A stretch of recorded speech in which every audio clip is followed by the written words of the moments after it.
Montana Territory, autumn of 1873. The wind cut low across the prairie, flattening what little life dared rise from the hard-packed earth. Above, the sky was the color of tin, heavy and tight.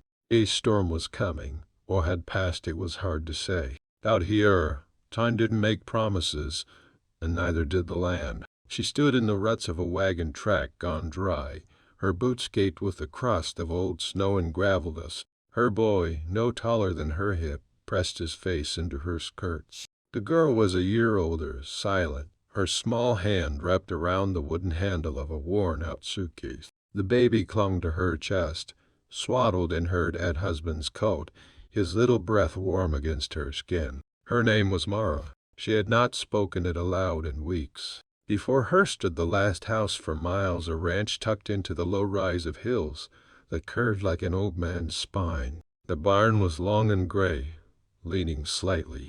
A lean windmill creaked nearby. The house itself wasn't much. A square of timber, one window darkened by paper nailed over the pane. But smoke rose from the chimney, slow and honest. She hadn't seen smoke for 3 days. The boy stirred. "Mama," he whispered. "And cold." She touched his head and the girl's shoulder and walked them forward. The path to the porch was packed in ice where the sun never hit. She had to step wide around a broken fence post. The stairs groaned under her boots. The baby whimpered. She raised her fist and knocked. The door opened fast. She hadn't heard anyone behind it. A man stood there, broad in the shoulders, shirt open at the throat, sleeves rolled up, his arms dusted with wood shaving. His face was lined, the kind made from years outdoors, not age. He didn't smile, didn't blink, just looked. She didn't ask right away, didn't beg. She stood still as stone, the weight of 3 small lives holding her upright. Her voice, when it came, was raw. "I got no people. My husband's gone. We come west for work, and I buried him outside Miles. We ain't eaten since yesterday morning. Well, move on if you say so. I just needed to ask." She expected the door to shut, polite but firm. Instead, the man looked at her, really looked them past her, at the girl's thin legs, the boy's cracked lips, the baby asleep and twitching in dream. He stepped aside. "I got bread inside. Coffee on. Let the little one sit." Mara did not move. The man raised an eyebrow. "You look like you'll drop where you stand. Come in before you freeze to death." She hesitated a moment longer, then guided the children in. The girl's eyes darted around the room, sparse, clean, with a big wood stove glowing in the center. The boy made for the warmth like a moth. Mara shut the door behind them, leaned against it, light-headed. The man handed her a mug. She took it with both hands, the heat biting her skin in the best way. Steam climbed into her face. Her throat closed up. "Emily," he said, and poured another cup. She nodded once. "Mara," he said, nothing more. The baby stirred. The girl, Faith, peeled her boots off with frozen fingers. A boy named Thomas reached for the edge of the stove but pulled back before touching. Mara lowered herself onto the stool nearest the heat, her legs shaking. She hadn't meant to stay, just to ask, just to rest. But when Eli set a plate down, slices of bread, a few strips of smoked meat, butter if you could call it, that her hand shook when she reached for it. And he watched her, not with pity, but something else. Like he knew what it meant to be standing on the last edge of something with no map back. She ate slow, careful, each bite a reckoning. Her children didn't. They devoured what was given without a word.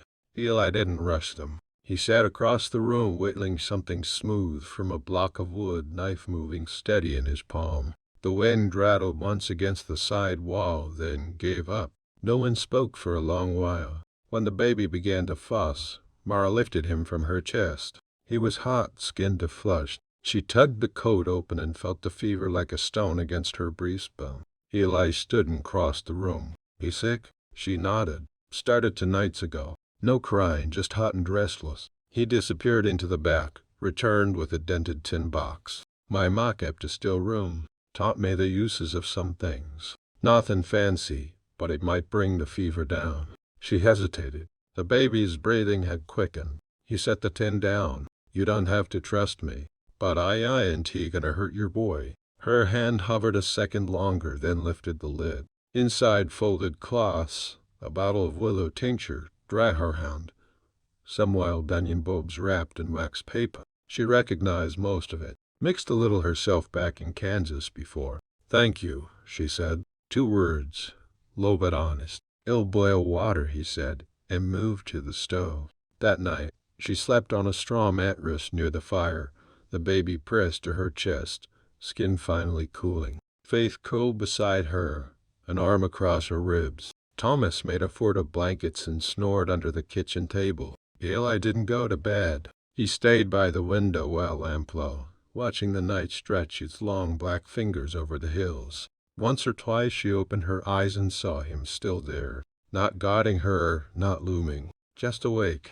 Like sleep was too much of a gamble. When morning came, the baby's fever had broken. Mara let out a breath she hadn't known she was holding. She pressed her mouth to his damp head and closed her eyes. She didn't cry, just rested there a moment and let the warmth of his breath be enough. Eli came in from outside with snow on his boots. "He'll ride to town.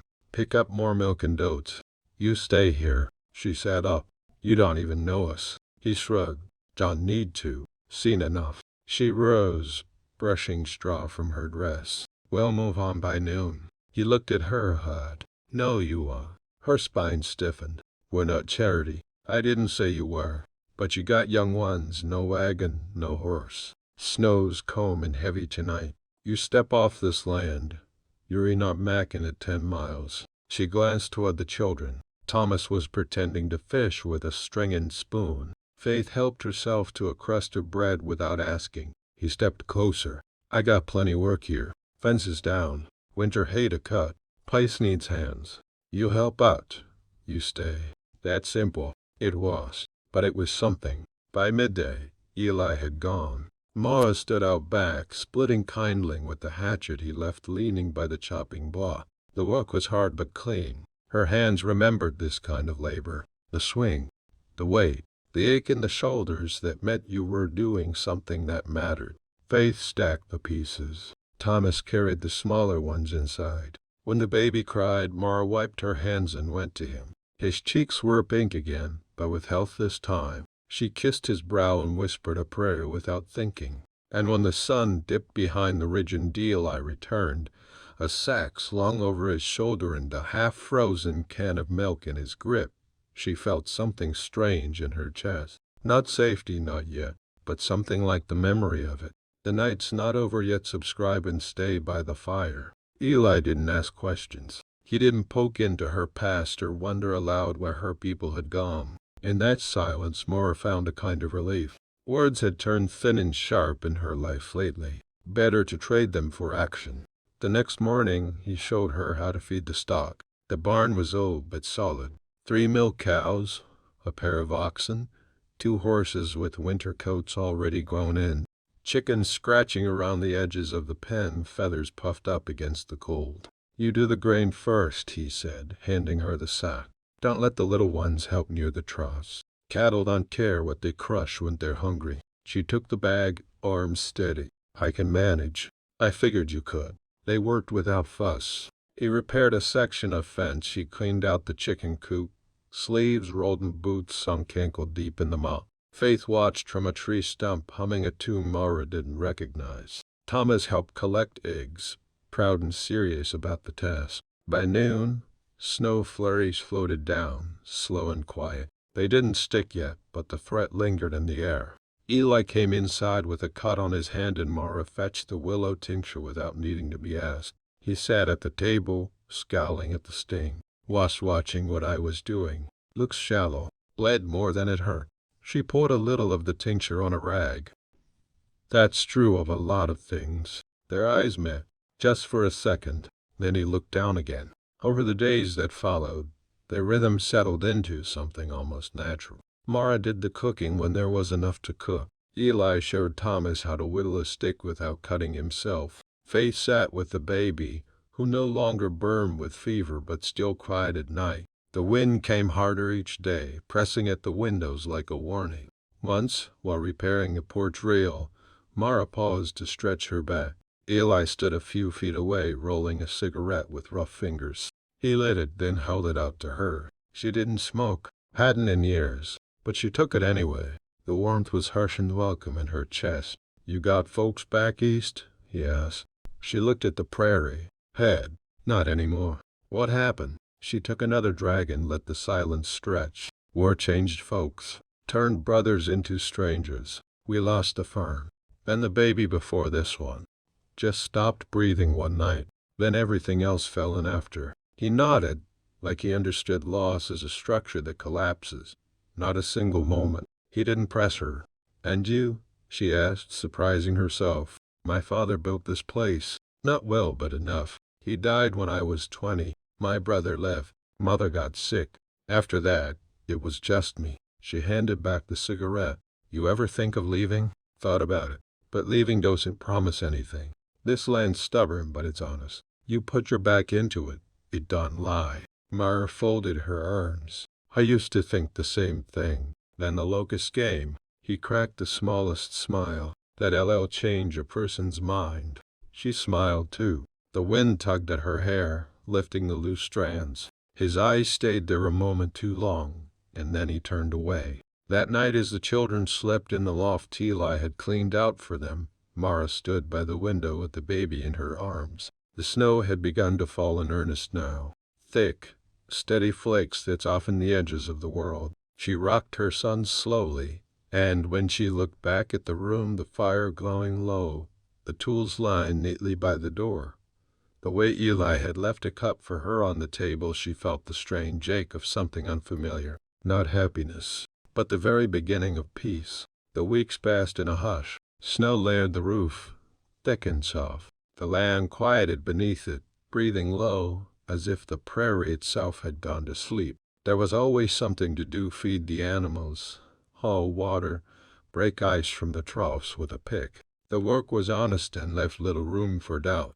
Mara took to it like she had always known it. Her hands grew calloused again, the skin across her knuckles dry and split. Eli showed her how to tie proper fence nuts with frozen rope, how to spot rod in the feed barrels before it spread. He didn't hover, just worked beside her, shoulder to shoulder, like she belonged there. And sometimes, in the moments between chores, they talked, not about feelings or futures, just real things. His mother's blackberry jam that never set. Her father's picnic she still carried in her skirt hem. The time Thomas got stuck in a dry well back in Kansas, and she had hauled him out with a rope tied around her waist.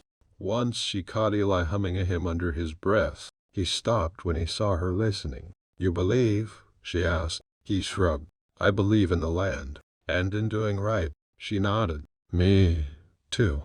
She didn't press for more. She had learned it better than to poke at old wounds just to see what spilled out. Faith had started reading again, books left dusty on the shelf from Ella's mother's things. Thomas had a pair of mittens now, knit from old wool. The baby had begun to smile, just barely, when Mara kissed a soft place beneath his chin. It was alive, not perfect, not whole, but it was theirs for the moment. Then came the letter. Eli brought it in from town, snow still clinging to the folds of his coat. His face was tight when he handed it to her. "Postmarks from Wichita," he said. "Name on the back's familiar." She stared at the handwriting.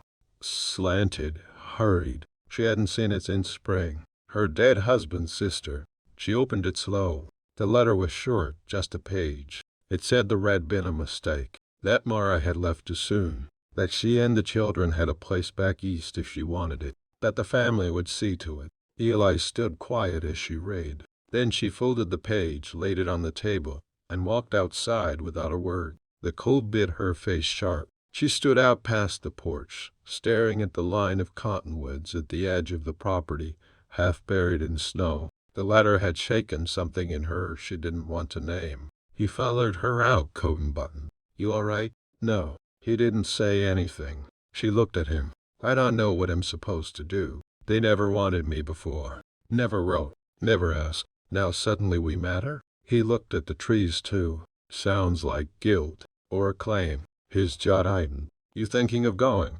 "I don't know." The baby shifted on her chest. Her hands, red with cold, adjusted the wrap. You took us in without asking anything. But I can't pay that back. I didn't ask you to. She faced him. You'll want your house back. Your space. Eli stepped closer, close enough she could see the snow melting in his beard. This place was empty before you came. Cold in a different way. I ain't looking to go back to that.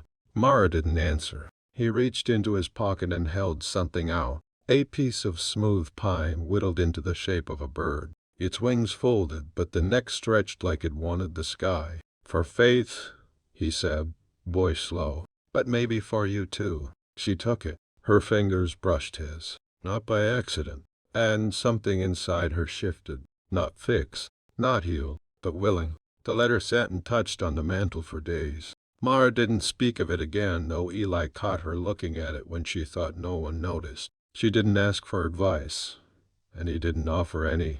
But something had changed in her since the snow came. Some part of her that had always braced for loss had gone quiet, like a dog too tired to bark. They kept working. That was how they both knew to survive. One morning she found Eli in the barn, bent over one of the horses. Snow had melted into his shirt collar, and his breath came hard. You're limping, she said, setting down the pail. Horse kicked me last night. Spooked at a shadow. She crossed her arms. Why didn't you say anything? He stood wincing. Didn't seem worth the trouble. She grabbed his arm and led him to the bench without asking. When he sat, she pulled his boot off gently, exposing the swelling already blooming across his ankle. You're not walking on this for a while, she said. I've walked on worse. You're not now. He studied her face, something unspoken passing between them. All right, he said. She wrapped the joint firm but careful. You've got to learn to let people help. He chuckled, but it didn't quite reach his eyes. I'm not used to anyone sticking around long enough. Neither of them spoke after that. She stayed in the barn a while longer, watching the snow drift in through a crack in the roof. The quiet wrapped around them like a second skin. That night, Faith curled up beside Eli in his chair and asked, bold as anything, will you come with us if we go? He didn't look at Mara, though she had gone still by the stove. I reckon I'd like to, he said, but I wouldn't belong there. Why not? He looked into the fire. Because I belong here. Faith looked up at her mother. Mara didn't move, didn't answer. She just stirred the pot until the steam blurred her vision. The next morning a wagon came up the road. Two men sat high on the bench seat, both wearing clean coats and Eastern hats that didn't fit the landscape. One of them carried a rifle defined to be used. They came to a stop outside the house. Mara stepped out before they could knock. The baby was on her hip, wrapped tight. Thomas and Faith stood behind her, quiet and tense. The older man cleared his throat. Mrs. Calhoun? She nodded. We've come on behalf of your husband's family. We understand you may have misunderstood their intentions. They're offering you and the children a place, a proper home. She didn't answer. Eli stepped out then, one boot unlaced, leaning heavy on a crutch HED cut from fence wood. The two men looked at him, not impressed. One of them said, "You the man who's been housing her?" Eli nodded once. "She's got kin." Ellie's voice was low. "She's got more than that here." The younger man bristled. "She has a responsibility. The children need. They need stability," Mar said, her voice like cut glass. Not another move. Not more sorrow dressed up as salvation. The men looked at each other. "You're making a mistake, Mum." She shook her head. "I already made one years back, marrying into your family. I won't do it again." She turned and walked inside. They didn't follow.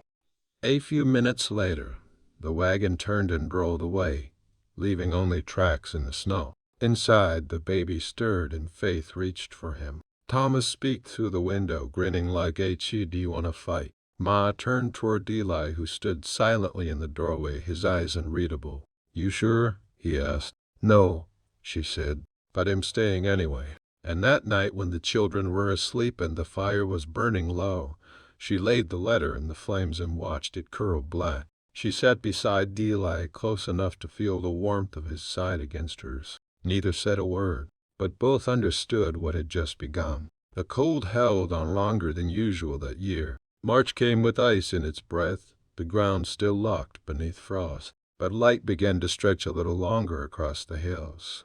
Birds returned in fits. Sep ran in the trees. Mara planted potatoes in the thawed patch near the shed, her skirt hemmed in to keep the mud off. Eli stood behind her, still favoring the ankle but walking better now, holding the baby in the crook of his arm like he'd been born to it. "You plant deep," he said. She looked up at him, squinting in the sunlight. "They need something to push against." He smiled, slow and full.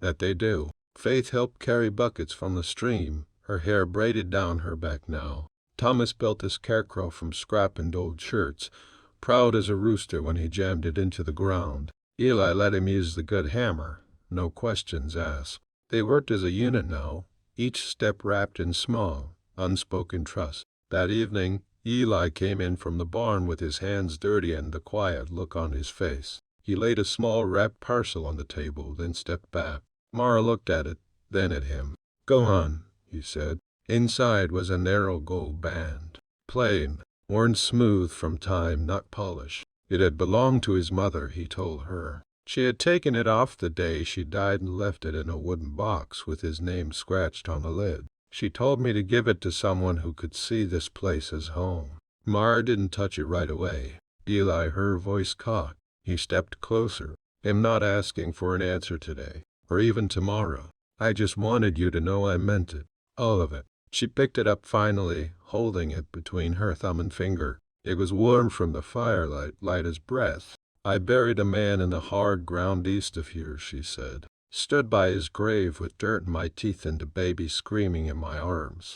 Thought that was the end of the story. That I'd be dragging my children behind me the rest of my life, looking for a place that didn't exist." She looked up at him, eyes wet but steady. "You didn't save me, Eli. You gave me room to save myself." He stepped forward, voice low. "That's all I ever hoped to do." She kissed him then.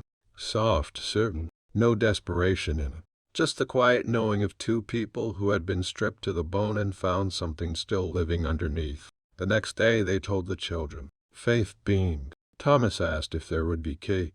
Eli promised there would be. They cleaned the barn, strung wildflowers over the posts. No preacher came. No crowd. Just the five of them and the horses watching through the slats. Mara wore her cleanest dress. Eli put on the shirt he'd once worn to a funeral. He slipped the ring on her hand beneath the cottonwood trees.